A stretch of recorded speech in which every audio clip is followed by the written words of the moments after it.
Welcome student. तो आज आप लोगों को हम पढ़ाने वाले हैं क्लास 9th का फर्स्ट चैप्टर। 9th के सिलेबस के बारे में आप लोग जैसा कि जानते हैं, कई सारे स्कूल सब में हम देखते हैं कि आप लोगों का सिलेबस ख़त्म नहीं होता है, जबकि 9th क्लास के केमिस्ट्री में सिर्फ और सिर्फ 4 चैप्टर पढ़ने हैं, जिसमें फर्स्ट चैप्टर है हम लोगों का मैटर इन आवर सराउंडिंग्स, हमारे चारों ओर के पदार्थ। उसके बाद सेकेंड चैप्टर होता है is matter around us pure, और थर्ड चैप्टर हम लोगों का है एटम्स एंड मोलिक्यूल्स, और फोर्थ चैप्टर है एटॉमिक स्ट्रक्चर। तो बारी बारी से हम लोग इनको पढ़ना शुरू करेंगे। तो हम शुरू करते हैं आपका फर्स्ट चैप्टर, जिसका नाम है मैटर इन आवर सराउंडिंग्स, हमारे चारों ओर के पदार्थ। तो इसमें इंपॉर्टेंट चीज़ है पदार्थ, मैटर। तो मैटर क्या होता है? मैटर होता है कि इट हैज़ मास। मैटर का डिफाइन होगा anything it has mass, they occupy space and carry disturbance. वो मटेरियल, जो मटेरियल क्या करता है, जिसमें मास होता है, जो स्पेस ऑक्यूपाई करता है, मतलब जगह घेरता है। थर्ड है कैरी डिस्टर्बेंस, जो डिस्टर्ब करता है। अगर उसके पाथ में, किसी चीज़ के पाथ में उस मटेरियल को अगर रख दे तो क्या करता है, डिस्टर्ब कैरी करता है। तो उसको हम लोग कहते हैं कैरी डिस्टर्बेंस। तो उसको हम क्या कहते हैं, matter. Anything it which has mass and they carry disturbance occupy space are called matter. Example है शुगर, साल्ट, वाटर, गैस। दुनिया का कोई भी चीज़ जो स्पेस ऑक्यूपाई करता है, जिसमें मास होता है, जो डिस्टर्बेंस कैरी करता है, उसको हम लोग क्या कहते हैं, मैटर कहते हैं। तो मैटर के क्लासिफिकेशन से पहले हम लोग पढ़ेंगे characteristics of particles of matter. पुराने समय का बाबू कहावत है, हम लोग पढ़ते आ रहे हैं कि मिट्टी का तन मिट्टी में मिल जाएगा। क्यों? क्योंकि उनका कहावत है क्षिति जल पावक गगन समीरा, पंच तत्व निर्मित अधम शरीरा। हमारे पुराने समय में जो महर्षि लोग थे, वही लोग क्या कहते थे कि क्षिति जल पावक गगन समीरा, पंच तत्व निर्मित अधम शरीरा। हमारे शुरू के जो साइंटिस्ट लोग थे, वो लोग भी कहा करते थे कि एवरीथिंग आर से मेड ऑफ 5 एलिमेंट्स, पंच तत्व। तो पंच तत्व में क्या क्या था? क्षिति, हम लोग पढ़ते थे क्षिति, जल, पावक, गगन और समीर। ये 5 तत्व है, 5 एलिमेंट्स था, जिससे दुनिया में हर चीज मिलके बना हुआ है।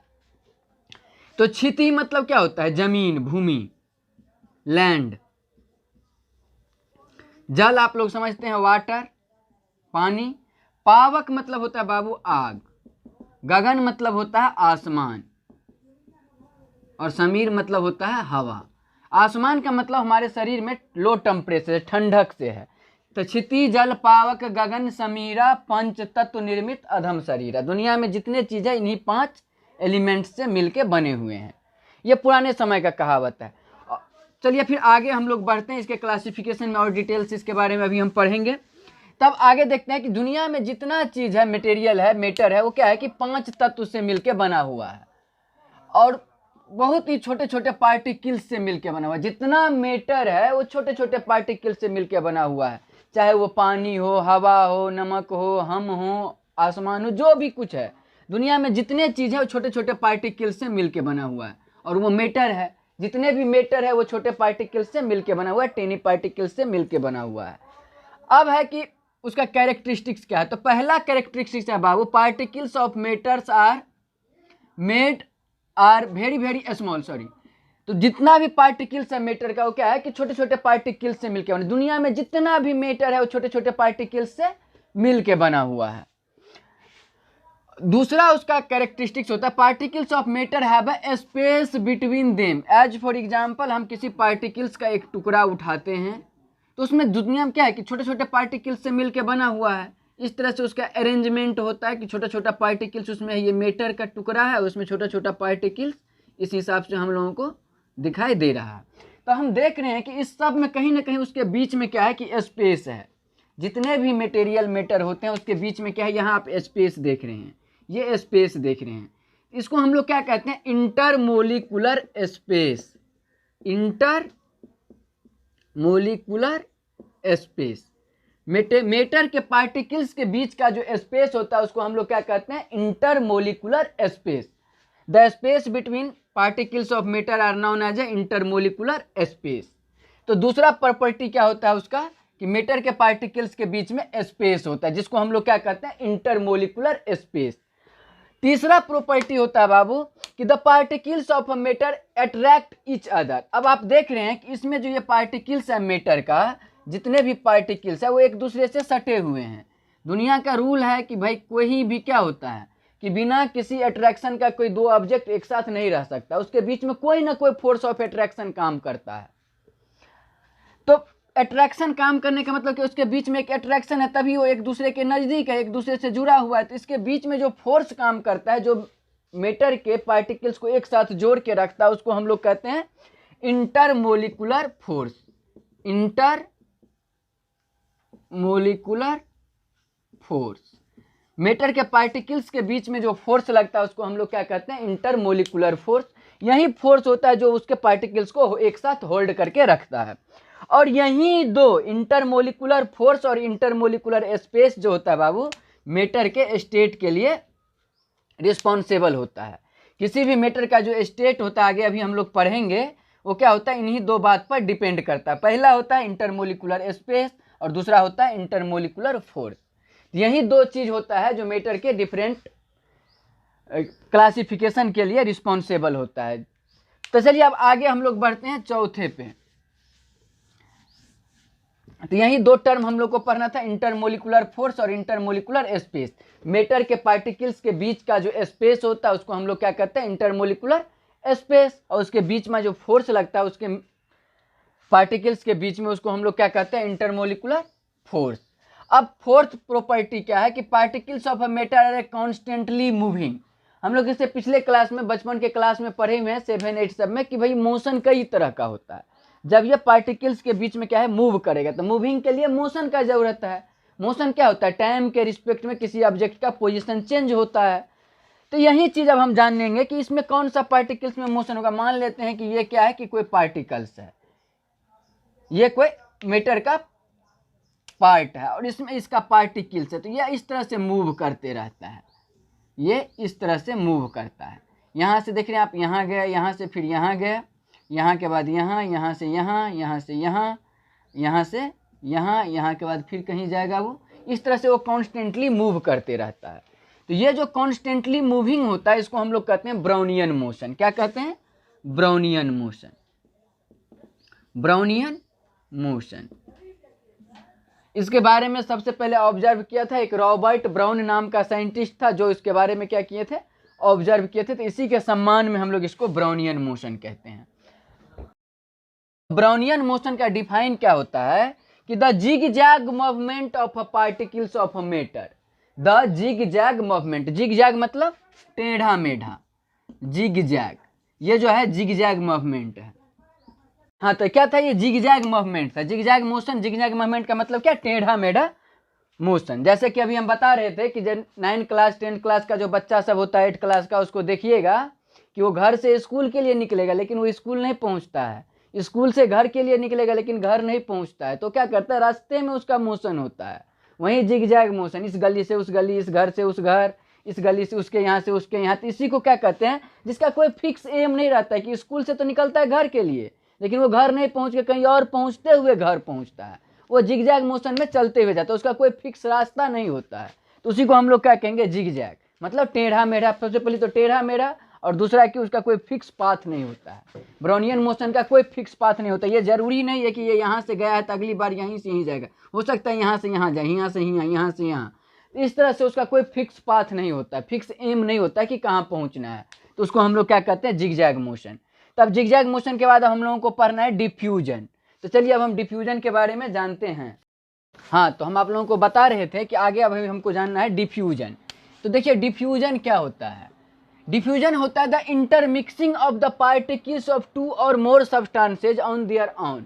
किसी दो सब्सटेंस के बीच के मैटर के पार्टिकल्स का जो इंटरमिक्सिंग मतलब खुद में वो मिलता है अपने आप, तो उसको हम लोग क्या कहते हैं, diffusion. The intermixing of the particles of matter its own. तो क्या होता है कि जब मैटर का पार्टिकल्स जो होता है वो अपने आप में मतलब क्या कहते हैं कि दो या दो से ज्यादा मैटर का पार्टिकल्स एक दूसरे में अपने आप मिल जाता है, तो उसको हम लोग क्या कहते हैं, डिफ्यूजन। ये होता क्यों है भैया, तो ये होता है ब्राउनियन मोशन के कारण। ब्राउनियन मोशन अभी हम आप लोगों को बताए हैं। ब्राउनियन मोशन क्या होता है, खुद ब खुद अपने आप, ये अगर मैटर का टुकड़ा है तो इसका पार्टिकल्स खुद ब खुद अपने आप ये घूमते रहता है। और जब अपने आप ये घूमेगा जिगजैग मूवमेंट में, कोई फिक्स पाथ नहीं है, तो स्वाभाविक बात है दूसरे में वो मिलेगा। जो बच्चा घर से निकलता है 24 घंटा, घर से 24 घंटा में 12-14 घंटा अगर घर से बाहर रहेगा तो उसका दोस्त ज़्यादा होता है।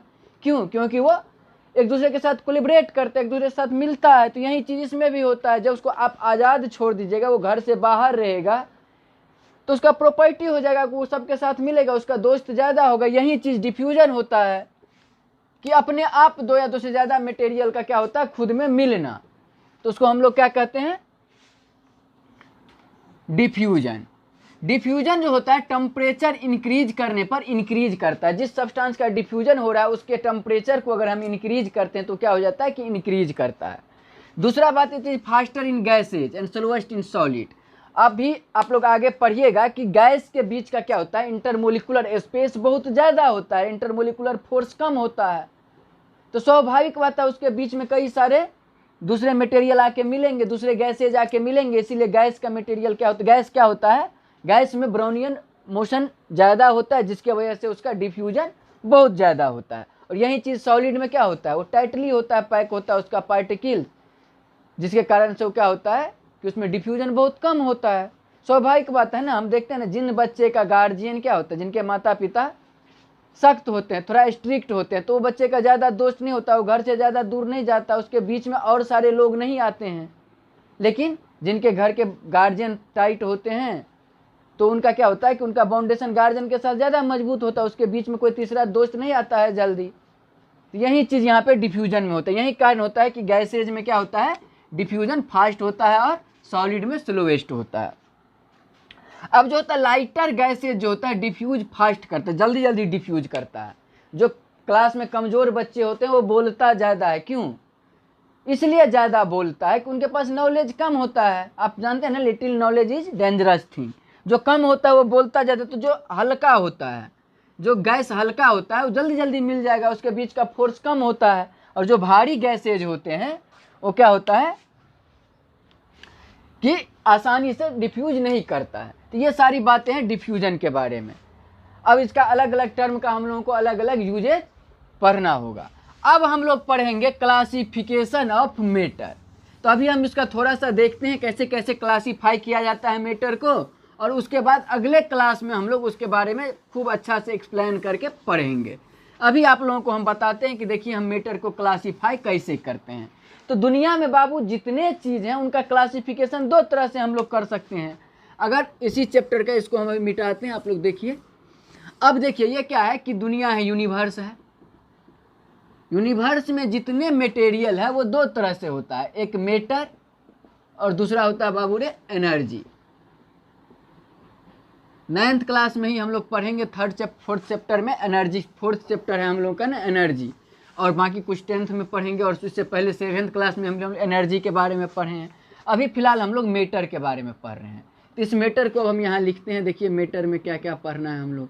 तो मैटर का दो तरह से क्लासिफिकेशन होता है। एक एंशिएंट क्लासिफिकेशन होता है।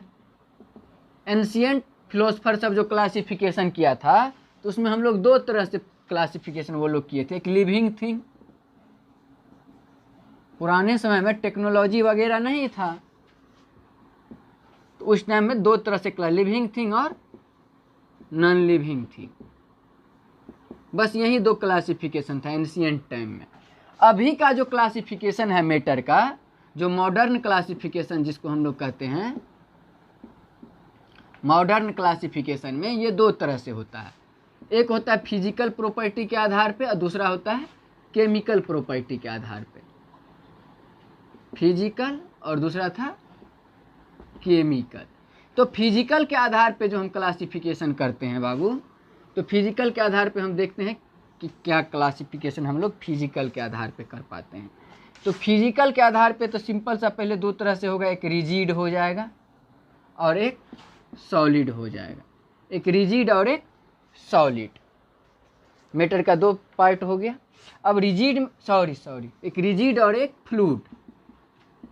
थर्ड स्टेट भी होता है जिसको हम लोग कहते हैं प्लाज्मा, और एक होता है बोस-एनस्टीन कंडेंसेट, BEC। सबके बारे में डिटेल से। रिजिड में आ जाता है सॉलिड। सॉलिड आपको दो तरह का होता है, एक क्रिस्टलाइन सॉलिड और दूसरा होता है बाबू रे एमोर्फस सॉलिड। एक क्रिस्टलाइन सॉलिड और एक होता है एमोर्फस सॉलिड।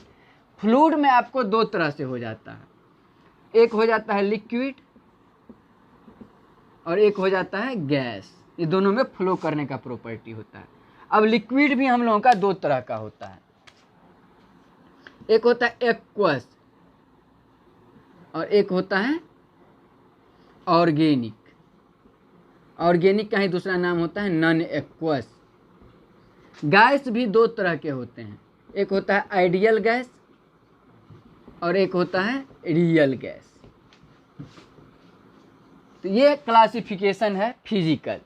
देखिए अब सबसे पहले यूनिवर्स हो गया। यूनिवर्स में दो चीज़ है, या तो मैटर है या एनर्जी है। अब मैटर का क्लासिफिकेशन एंशिएंट टाइम में जो फिलोसफर लोग किए थे, पुराने समय में जो ऋषि मुनि वगैरह किए थे, तो दो तरह से, एक सजीव और एक निर्जीव।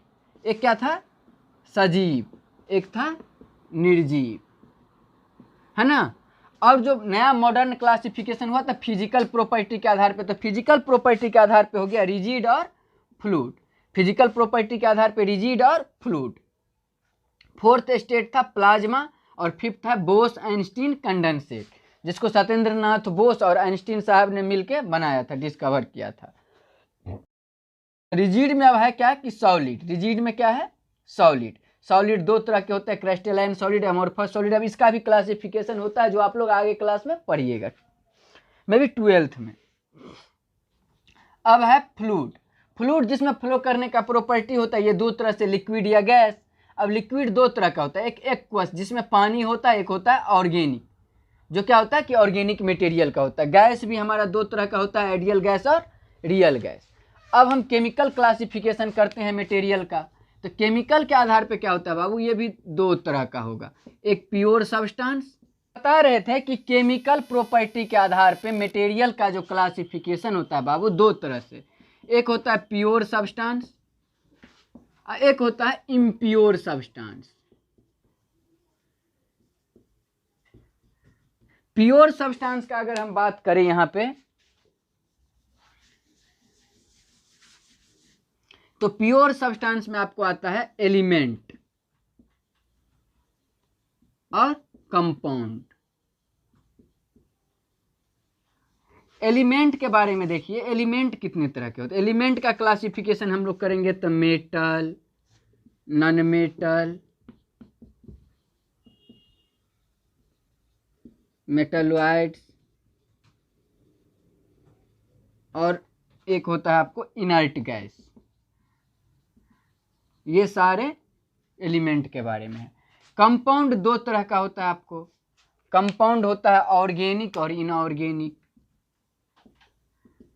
और इनऑर्गेनिक। इम्प्योर सब्सटेंस में आता है आपको मिक्सचर। मिक्सचर दो तरह से होते हैं, एक होमोजीनियस और एक होता है हेट्रोजीनियस। तो इस सब के बारे में अब हम अगले क्लास में अच्छा से एक्सप्लेन करके पढ़ेंगे। आप लोग जो ये केमिकल प्रॉपर्टी देख रहे हैं इतना, ये हम लोगों को इसी क्लास के करेंगे, इसके बारे में बताएंगे। अब इसी के साथ आज का क्लास यहीं ख़त्म होता है। तब तक के लिए चलिए, शब्बा खैर।